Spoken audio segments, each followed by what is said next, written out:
সব ধরনের আন্তর্জাতিক নিষেধাজ্ঞা ও সীমাবদ্ধতাকে বুড়ো আঙ্গুল দেখিয়ে আবারও বিশ্বকে চমকে দিল ইরান।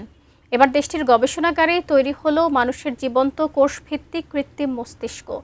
ইরানি বিজ্ঞানীদের তৈরি এই অর্গানয়েড ইন্টেলিজেন্স সম্পূর্ণ মানবকোষ দিয়ে গঠিত। সাধারণ সিলিকন চিপের তুলনায় বহুগুণ দ্রুতগতির এই প্রযুক্তি মানুষের মতোই তথ্য মনে রাখতে এবং শিখতে সক্ষম, যা বিশ্বজুড়ে প্রযুক্তির নতুন এক বিপ্লবের ইঙ্গিত দিচ্ছে। বিস্তারিত জানাচ্ছেন মেহেদী হাসান। কম্পিউটিং প্রযুক্তিতে নতুন এক পরিবর্তনের ইঙ্গিত দিচ্ছে ইরানের বৈপ্লবিক এই গবেষণা। সিলিকন চিপের বিকল্প হিসাবে মানুষের জীবন্ত নিউরন ব্যবহার করে বায়োলজিক্যাল প্রসেস তৈরির কাজ শুরু করেছে দেশটি।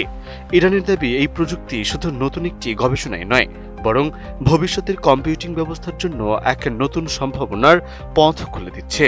এর মাধ্যমে সব সীমাবদ্ধতা অতিক্রম করেও উন্নত প্রযুক্তি তৈরি করা সম্ভব, সেটি দেখাতে চায় দেশটি। কোয়ালিটি সম্পন্ন আন্তর্জাতিক মানের still bar CSRM, committed for better still. এই গবেষণার অংশ হিসেবে গবেষণাগারে জীবন্ত মানব নিউরন ব্যবহার করে একটি বিশেষ নিউরাল নেটওয়ার্ক তৈরি করা হয়েছে। এই নেটওয়ার্ক মানুষের মস্তিষ্কের মতোই নিজেদের মধ্যে স্নায়বিক সংযোগ বা সিনাপস তৈরি করতে পারে। শুধু তাই নয়, এটি নতুন তথ্য গ্রহণ করতে পারে, সেই তথ্য বিশ্লেষণ করতে পারে এবং সময়ের সঙ্গে সঙ্গে নতুন কাজও শিখতে সক্ষম। আর এই সক্ষমতার কারণেই উদীয়মান অর্গানয়েড ইন্টেলিজেন্স প্রযুক্তির বৈশ্বিক দৌড়ে আনুষ্ঠানিকভাবে যুক্ত হল ইরান। দেশটির cognitive science and technology development task ফোর্সের সেক্রেটারি আতাউল্লাপুর আব্বাসি এই তথ্য নিশ্চিত করেছেন। আতাউল্লাপুর আব্বাসির ভাষ্য, মানবদেহের বাইরে নার্ভ সেল বা স্নায়ুকোষ বৃদ্ধি ও সংরক্ষণের প্রয়োজনীয় কারিগরি সক্ষমতা এখন নিজস্বভাবেই অর্জন করেছে ইরান।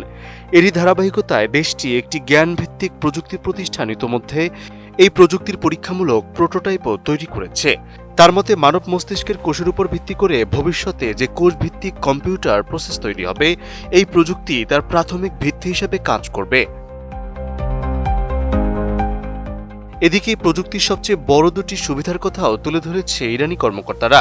তাদের মতে, এই বায়োলজিক্যাল প্রসেসর বর্তমান প্রযুক্তির তুলনায় অনেক দ্রুত তথ্য বিশ্লেষণ করতে পারে।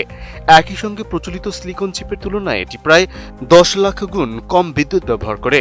ফলে কৃত্রিম বুদ্ধিমত্তা বা AI প্রযুক্তির বাড়তি বিদ্যুৎ খরচ কমানোর সম্ভাব্য সমাধান হিসেবেও এই প্রযুক্তিকে গুরুত্ব দেওয়া হচ্ছে। আর সে কারণেই বিশ্বজুড়ে জৈবিক প্রসেসর নিয়ে গবেষণা ও বিনিয়োগ দুটোই দ্রুত বাড়ছে। তবে এই প্রযুক্তি এখনো সাধারণ মানুষের ব্যবহারের জন্য প্রস্তুত নয় এবং বাণিজ্যিক পর্যায়ে পৌঁছায়নি।